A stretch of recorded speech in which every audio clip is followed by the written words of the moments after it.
은혜 충만한 시간 되시기 바랍니다. 반갑습니다. 은혜 충만한 시간 되시기 바랍니다. 거룩한 주일날 이렇게 주의 전에 나와 예배하는 모든 분들을 사랑하고 축복합니다.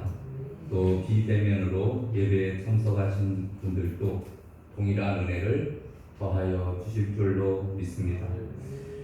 여러분, 신약 성경을 크게 복음서와 서신서로 나누어 볼 수가 있는데, 복음서에서 가장 많이 등장하는 사람은 베드로를 들 수가 있고, 또 서신서에서 가장 많이 등장하는 사람은 사도 바울을 들 수가 있습니다. 물론 그 위에도 여러 예수님의 제자들이 이름이 등장을 합니다만, 그러나 더 큰 비중을 차지하고 있는 것을 봅니다. 오늘 본문에 나오는 말씀, 예수님의 제자 중에서 안드레에 대한 이야기를 해보려고 합니다. 안드레가 그의 형 베드로를 전도함으로, 베드로 한 사람 전도한 것이 아니라 베드로가 나중에 예수님의 제자로 아주 크게 쓰임받아서 주의 일들을 감당하는 것을 보게 됩니다. 여러분, 안드레는 본래 예수님의 제자라고 보다는 세례 요한의 제자였습니다. 요한복음 1장 35절에서 36절을 보게 되면은 이렇게 되어 있습니다. 또 이튿날 요한이 자기 제자 중 두 사람과 함께 섰다가 36절, 예수께서 걸으심을 보고 말하되 보라, 하나님의 어린 양이로다, 이렇게 말씀합니다. 그랬더니 그 제자 중에 두 제자가 그의 말을 듣고 예수를 따르거늘. 그래서 세례 요한의 제자였었는데, 이 세례 요한이 보라, 세상 죄를 지고 가는 하나님의 어린 양이 바로 저분이다, 예수님을 가리키면서 말씀을 했더니 제자들이 그 어린 양 되시는 예수님을 따라갔다, 그런 얘기입니다. 28절, 예수께서 돌이켜 그 따르는 것을 보시고 물어 이르시되 무엇을 구하느냐 이르되 랍비여 어디 계십니까? 39절, 예수께서 이르시되 와보라. 그러므로 그들이 가서 계신 데를 보고 그날 함께 가니 때가 10시쯤 되었더라, 이렇게 말씀해 주고 있습니다. 그래서 예수님을 따라가게 되었고, 예수님을 만나서 주여 어디 계십니까? 그리고 예수님과 대화를 하는 중에 그가 메시아이심을 깨닫게 됩니다.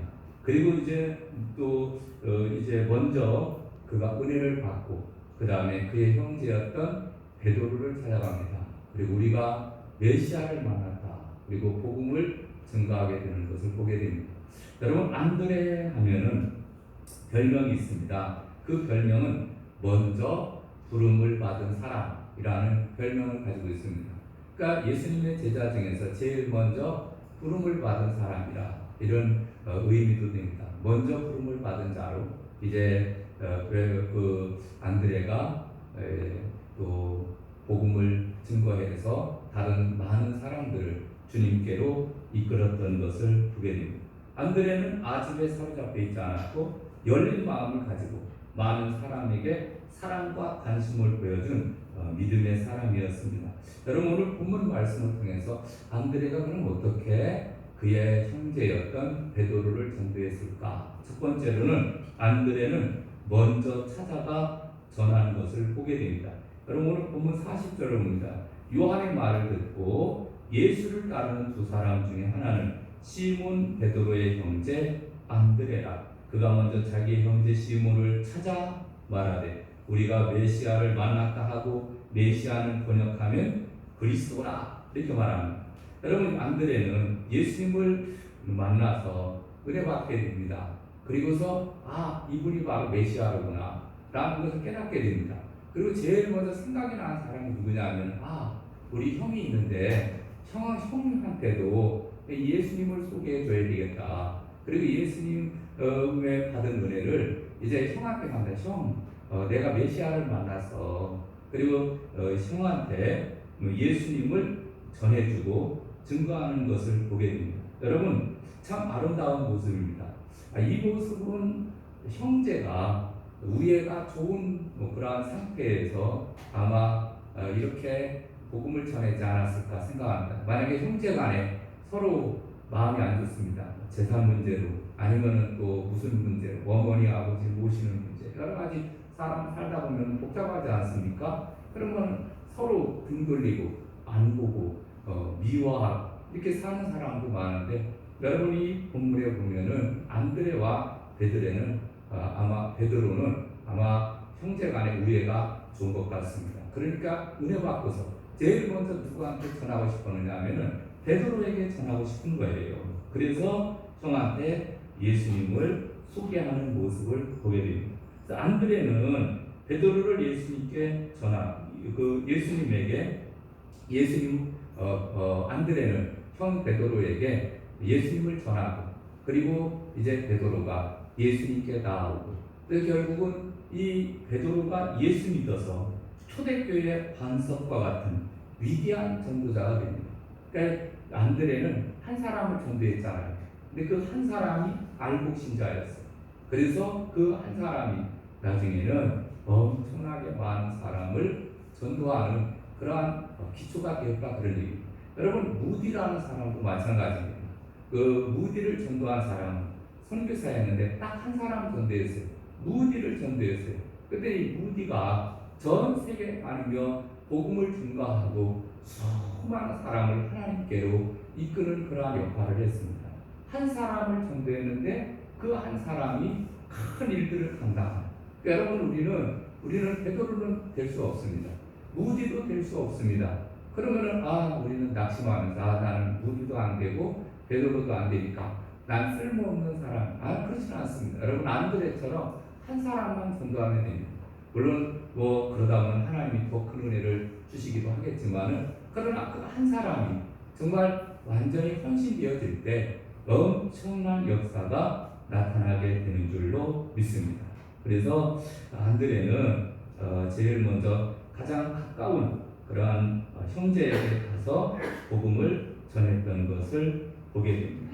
여러분이 안드레에 대한 이야기는 여러 군데에 대해서 말씀해 주고 있는데 요한복음 6장 8절에도 보면 제자 중 하나고 시몬 베드로의 형제 안드레가 예수께 여짜오되 여기 한 아이가 있어 보리떡 5개와 물고기 2마리를 가지고 있나이다. 그러나 그것이 이 많은 사람에게 얼마가 됐겠사옵나이까 이렇게 말합니다. 이게 무슨 얘기냐면은 예수님께서 복음을 증거했잖아요.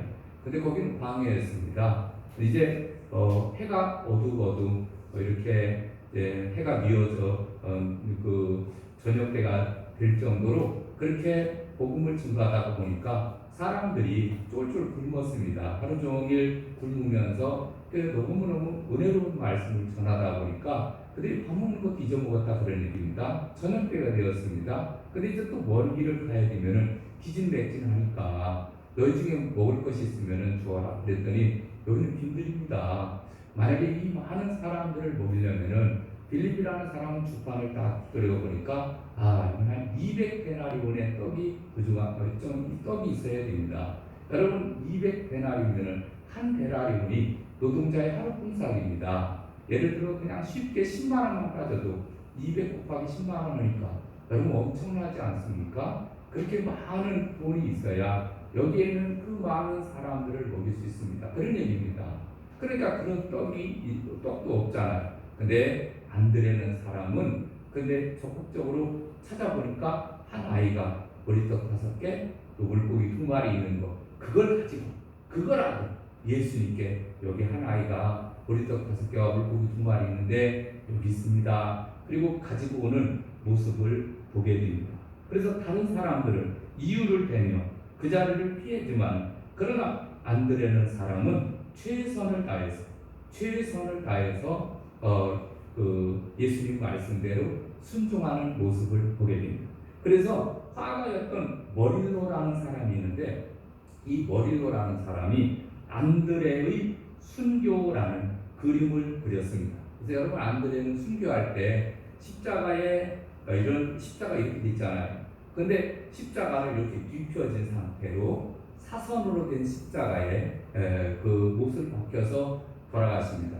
그런데 그때 바로 그 그림 바로 아래쪽에 보게 되면은 한 아이가 어린 소년이 눈물을 흘리고 있는 그런 그림입니다. 근데 그 소년이 누구냐 하면은 보리떡 5개와 물고기 2마리 5병이어를 안드레에게 준 소년이라는 거예요. 그래서 머릴로라는 사람이 그렇게 그림을 그리기도 했는데 이 안드레는 늘 이웃의 고통을 언제나 안타깝게 여기면서 긍휼히 여기고 또 주님의 마음으로 할 일을 찾아 나섰던 그러한 사람이 바로 안드레였음을 나타내주고 있습니다. 그래서 아마 전도하는 일에도 소극적인 전도가 아니라 적극적으로 전도하지 않았을까 이렇게 생각을 합니다. 어쨌든간 안드레는 누구를 찾아서 형이었던 베드로를 찾아서 먼저 예수님을 소개하는 것을 보게 됩니다. 여러분 찬송가 511장에 보면은 예수 말씀하시기를 누가 오늘 일할까 곡식 입어 거둘 때니 누가 추수하리요 구한상을 주시려고 일할 사람 부르리 주의 직분 맡으려고 대답할 리 누구냐. 근데 2절에 보면은요 이런 찬양입니다. 2절에 보면은 멀리 가서 이방 사람 구원하지 못하나 내 집 근처 다니면서 건질 죄인 많도다. 천사같이 말 못하고 바불같이 못하나 예수께서 구속함을 힘을 다해 전하세. 아멘. 할렐루야. 여러분 우리는 멀리 가서 선교사로 가고 또 외국까지 가서 복음을 전할 능력은 없습니다. 바울처럼 그렇게 복음을 전할 능력은 없지만 그러나 우리 이웃들 특별히 가장 가까운 이웃이 누구입니까? 우리 부모입니다. 그리고 형제들 그리고 또 가장 가까운 식구들이 바로 우리의 이웃입니다. 그리고 조금 더 먼 이웃은 어떤 이웃이죠? 좀 먼 이웃, 원수. 우리가 원수처럼 지내는 사람 전부 우리의 이웃입니다. 아주 친한 사람도 이웃이고 그 다음에 안 친한 사람도 이웃입니다. 여러분 성경이 이렇게 말합니다. 네 이웃을 네 몸처럼 사랑하라. 아멘. 여러분 우리는 하나님을 사랑하고 이웃을 내 몸처럼 사랑하는 것이 그것이 바로 율법이고 강령이고 그것이 첫 번째, 두 번째 되는 계명인 줄로 믿습니다. 그래서 우리가 항상 우리는 이웃을 내 몸처럼 사랑해야 된다 이런 말씀을 들으면서 특별히 안드레가 형제에게 복음을 증거하듯이 여러분 우리 가장 가까운 사람들에게도 복음을 전해야 될 줄로 믿습니다. 여러분 하나님은 천지 만물을 창조하신 분이십니다. 우리 인간을 전도하는 것은 이건 아무것도 아닙니다. 쉽게 얘기하면은 식은 죽 먹기입니다. 여러분 사람의 마음을 우리 인간의 마음을 하나님께서 싹 돌려놓는 것은 아무것도 아니잖아요. 천지 만물을 창조하신 하나님께서 우리 인간을 다 예수 믿고 다 하나님 믿게 하는 거 이건 아무것도 아니잖아요. 사탄의 모든 세력을 쫓아내고 사탄에게 향하는 모든 마음들을 하나님께로 이끄는 것은 아무것도 아닙니다. 근데 왜 그러면은 특별히 하나님께서 우리 인간들에게 이 전도의 사명을 주셨느냐 이거예요. 그냥 하나님께서 아예 그냥 전도하지 않게 하나님을 잘 섬기게 그렇게 기계적으로 만들면 되지.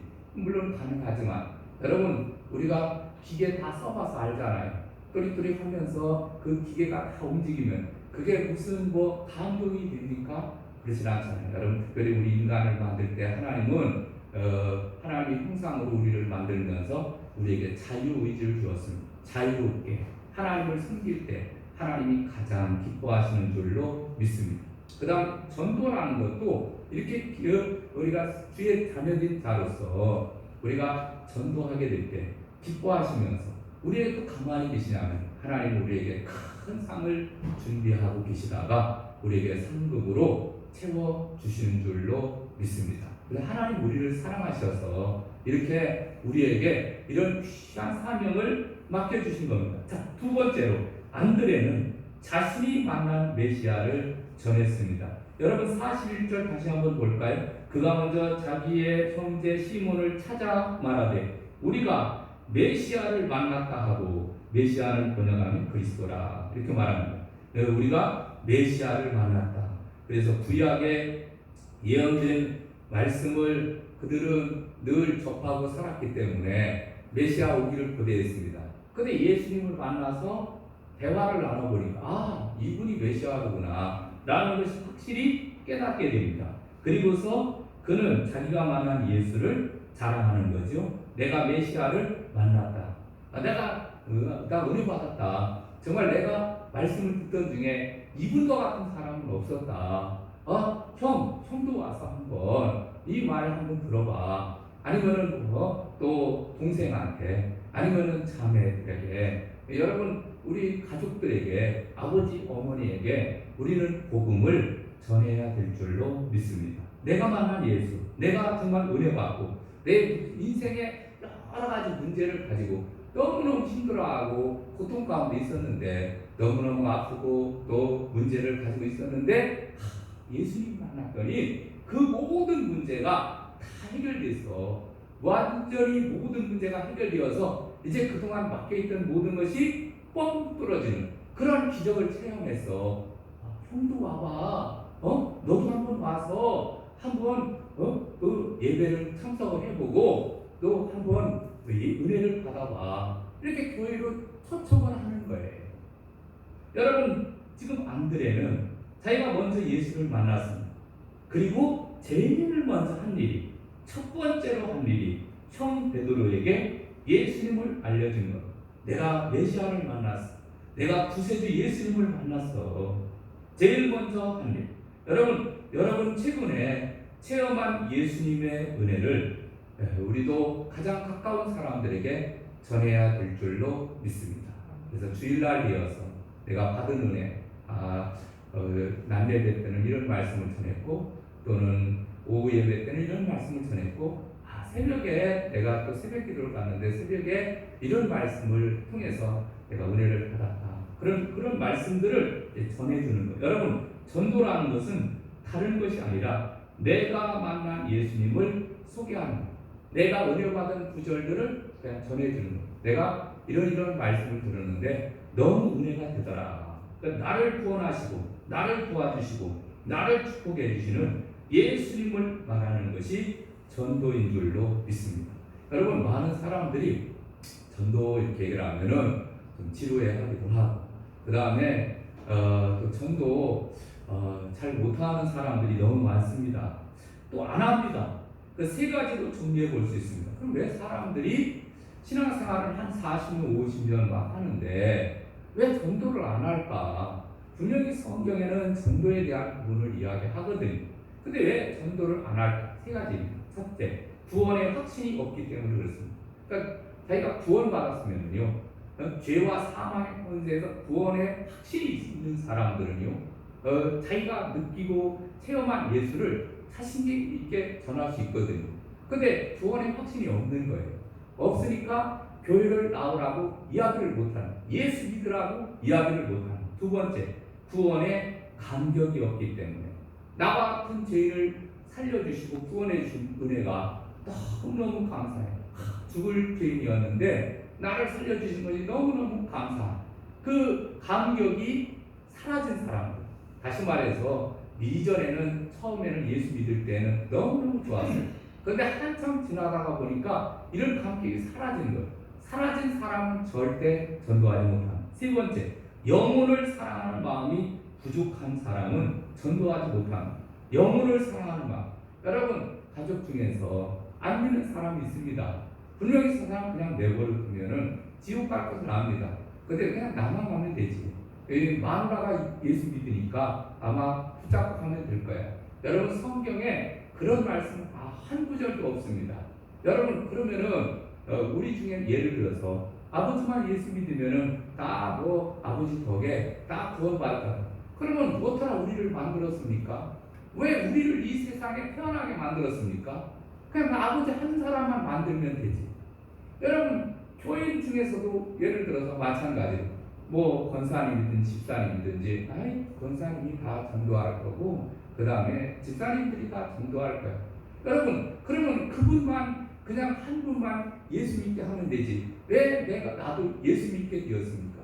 여러분 내가 예수 믿는 것은 나에게 사명이 있는 거예요. 그 전도사, 그 집사에게 권사에게 전도의 사명을 주시듯이 똑같은 사명이 있는 겁니다. 어쨌든 세 가지입니다. 구원의 확신이 없기 때문에, 구원의 감격이 없기 때문에, 영은 사랑하는 마음이 부족하기 때문에 전도하지 못하는 거예요. 전도를 안 하는 거죠. 한마디로 얘기하면. 여러분 전도는 영혼을 향한 사랑의 발로입니다. 바울은 뜨거운 사랑으로 전도했습니다. 이 전도는 하면 할수록 쉬워지고 안 하면 안 할수록 어려워지는 것이 전도입니다. 그래서 그냥 나와서 전하다 보면은 또 되어집니다. 그러니까 우리는 나와서 복음을 전하는 일에 우리가 힘써야 될 줄로 믿습니다. 안드레는 은혜 받자마자 곧바로 복음을 전하게 되었습니다. 그래서 안드레처럼 내게 있는 시간과 물질 그 모든 것을 들여서 내가 만난 예수 그리스도 날 사랑하는 주님을 온전히 전하는 자가 되시기를 주님의 이름으로 축원합니다. 마지막 세 번째로 안드레는 전도 대상자를 마침내 예수님께로 데리고 왔습니다. 여러분 42절 볼까요? 41절 데리고 예수께로 오니 예수께서 보시고 이르시되 네가 요한의 아들 시몬이니 장차 게바라 하시니라. 게바는 번역하면 베드로라 이렇게 말합니다. 여러분 바로 앞전에 41절에서 내가 메시아를 만났다. 그리고 다른 성경에 보면은 그냥 와 보라 이렇게 전하는 것을 보게 됩니다. 여러분 전도를 할 때 쉬운 것은 바로 뭐냐면은 그냥 예수님께 그냥 와보라 이렇게 전하면 됩니다. 이해가 되시죠? 와보라 이렇게 전하면 돼요. 여러분 어떤 사람 목사님 저는 제자 훈련을 받아본 적도 없고 그 다음에 또 전도 훈련을 받아본 적도 없고 내가 교회 생활을 오래 한 것도 아니고 난 잘 모릅니다. 이래서 나는 전도할 수 없습니다. 이렇게 말하는 사람이 있어요. 여러분 반은 맞고 반은 틀립니다. 왜 그러냐면 물론 전도 훈련을 받고 또 예수님에 대해서 오래 다니고 많이 알으면은 전도 잘할 수 있죠.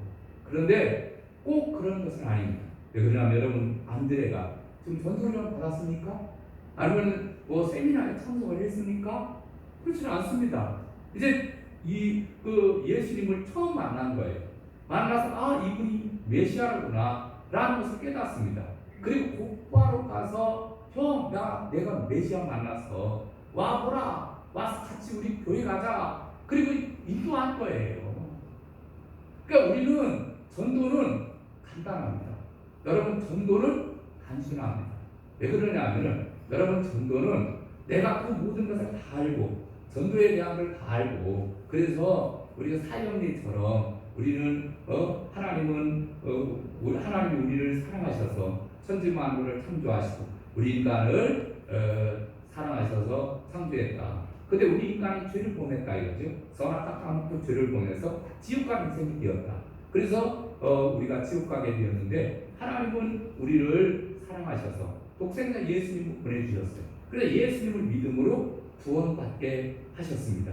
그러니까 믿어야 된다. 이렇게 되는 구체적으로 우리는 하나님은 사랑이십니다. 우리는 죄인입니다. 예수님은 우리의 죄를 구속하셨습니다. 우리 예수 믿고 구원받아야 하나님의 나라에 들어갑니다. 그리고 심지어는 또 이제 그 영접 기도까지 막 시키고 이러면 더 좋죠. 그러나 그런 것 저런 것 훈련받지 않고 모른다 하더라도 이 말을 할 수 있습니다. 와보라. 우리 한번 교회 가자. 여러분 이게 전도예요. 그러면은 딱 앉아있는 이 교회를 딱 와서 앉는 그 순간부터 하나님이 역사하시는 거예요. 감동, 감화를 주시고 은혜를 주시고 능력을 주시면요. 그러면 아무것도 모르는 사람이 눈물 콧물 쏟으면서 나는 죄인입니다. 이렇게 고백하는 역사가 나타납니다. 그러니까 여러분 전도는 복잡할 것 없어요. 그냥 가자. 교회 그냥 가서 같이 신앙생활 하자. 그리고 그냥 데리고 오는 거예요. 그러면 끝이에요. 또 다른 더 멋있는 것, 멋있게 전도하려고 하지 말고 우리는 그냥 단순히 그냥 안드레가 베드로를 전도했듯이 그렇게 전도해야 될 줄로 믿습니다. 그래서 내가 메시아를 만났다. 그리고 가보자. 교회 한번 가보자. 예수 믿자. 이렇게 전도하는 것이 필요하다라고 하는 사실입니다. 그래서 쉽게 전도하는 게 필요해요. 쉽게. 여러분 중세시대 때 예를 들면은 교회에서 어떤 일이 있었느냐 하면은 성경 말씀을 라틴어로 된 성경을 이제 그 신부들이 거기에 온 신도들에게 막 라틴어로 가르쳐 준 거예요. 그러니까 도대체 저 신부가 뭐라고 그냥 말을 그렇게 하고 있는데 뭐라고 하는데 도대체 알아들을 수가 없는 거예요. 그런 중세 시대가 끝나고 그 다음에 이제 부흥의 시대가 열리는데 요한 웨슬레라고 하는 사람 이런 사람들은 정말 성경을 아주 쉽게 그 복음을 전한 거예요. 그때 수많은 사람들이 그저 웨슬레의 막 설교를 들으면서 은혜가 되는 거예요. 그러니까 수많은 사람들이 막 몰려오잖아요.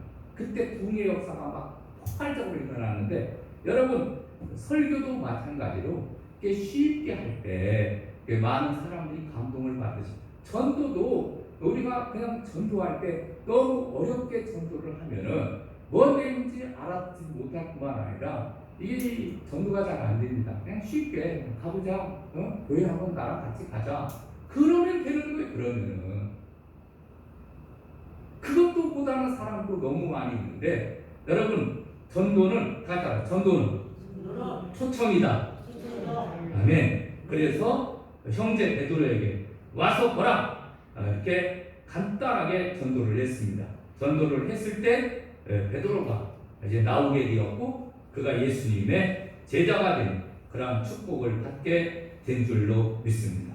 여러분 오늘날도 하나님은 오늘 우리에게도 이런 안드레와 같은 심정을 갖기를 원하십니다. 여러분 교회사를 보면 안드레는 자기가 들은 복음에 만족하지 않고 그리스도를 전하기 위해서 세계를 향해 떠나는 선교사가 되었습니다. 유세비우스라는 교회의 역사를 보게 되면은 유세비우스가 쓴 교회사를 보게 되면은 그는 소아시아에 에베소를 중심으로 해서 사역을 했다고 합니다.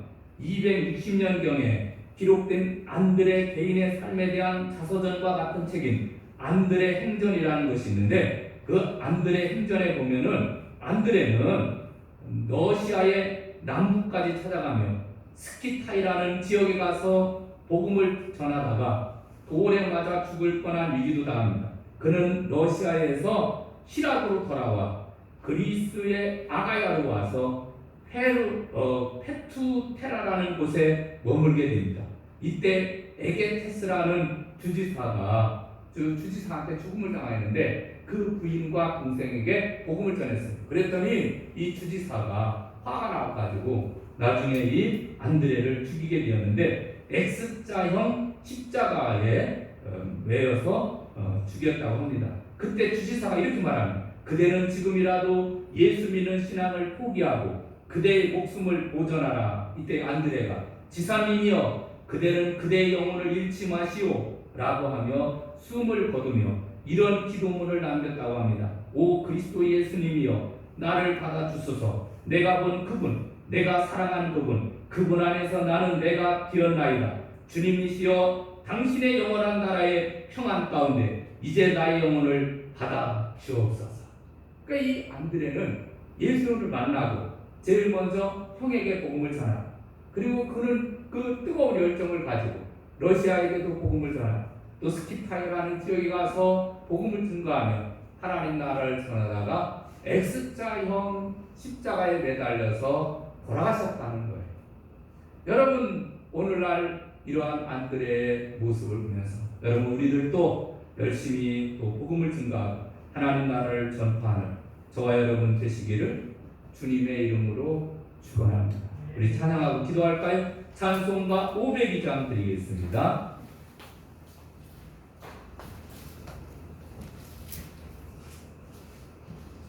빛의 사자들이여. 우리 박수 치며 찬양하도록 하겠습니다.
안드레처럼 그의 형에게 복음을 증거하고 와보라 그래서 예수님께로 이끌었듯이 우리도 열심히 전도하는 삶을 살기 위해서 주여 한번 크게 외치고 통성으로 기도하겠습니다.